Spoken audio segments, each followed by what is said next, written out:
Сәлеметсіздер ме? Сіздермен мен Мадина, мен ағылшын тілі мұғалімімін. Маған ең жиі келетін сұрақтардың бірі ол Мадина, ағылшын тілін қалай үйрендің, немесе апай, ағылшын тілін қалай үйрендіңіз, айтыңызшы деген сұрақтар маған жиі келіп жатады. Сол себепті бұл видеоны түсірем деп шештім. Келесі кеңестерге тоқталатын болсақ, бірінші кеңес ол submersion деп аталады екен. Submersion дегеніміз не? Орысшаға аударсақ, ол погружение деп аталады. Яғни ағылшын тілін аптасына 2 рет курстарда ғана үйренбей, сонымен қоса күнделікті өмірінде ағылшын тілін өміріне енгізу дегеніміз сөз. Ол дегеніміз не? Мысалы, бір газеттен, кинодан, немесе далада кетіп бара жатып бір рекламадан ағылшынша танымайтын сөздерді көрсеңіз, сол сөзді жазып алып, аударып, сонымен қоса кино көріп, жаңа үйренген сөздеріңізді күнделікті өмірде қолданып, осыны submersion деп атаймыз. Келесі ол тыңдау. Тыңдау ол өте маңызды. Подкасттармен жұмыс істеу, аудиолармен жұмыс істеу. Онымен қалай жұмыс істейді? Бұл маңызды пункттардың бірі, себебі өзімнің ағылшын тілін меңгеруімдегі 75% осы пунктке байланысты деп айтуға болады. Ол үшін не керек? Сіздерге ең алдымен подкаст керек, подкаст, аудио. Бұл тақырып сізді қызықтырғаны жөн. Сонымен қатар ол подкасттың мәтіні болғаны дұрыс. Ең алдымен мәтінді қарап шығасыздар, танымайтын сөздермен жұмыс істейсіз. Танымайтын сөздерді жазып аласыз блокноттарыңызға.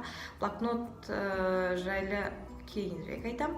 Жазып алған соң тыңдайсыздар. 2 рет, мысалы 6 минуттық подкаст болса, 2 рет бойы 6 минут бойы тыңдап шығыңыз, түсінгеніңізше. Болған соң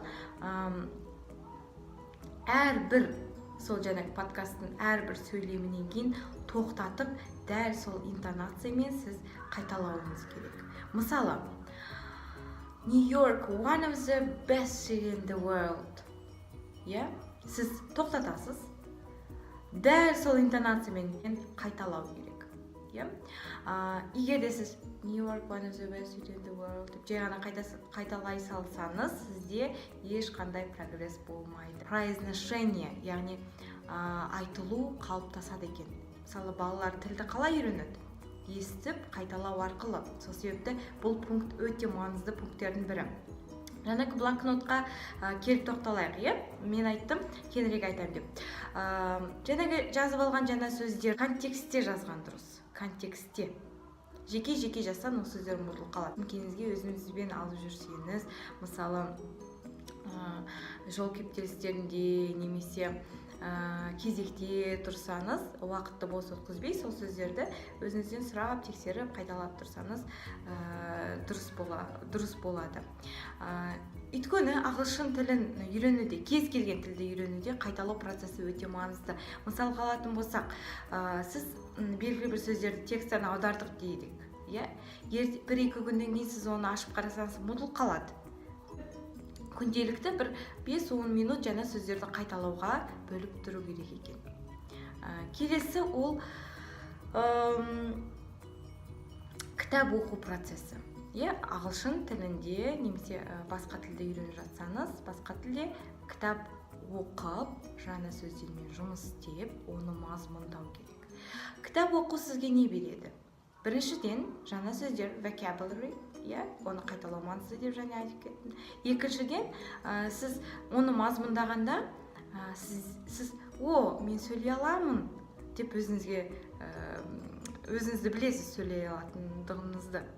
Сізде барьер жоғалады.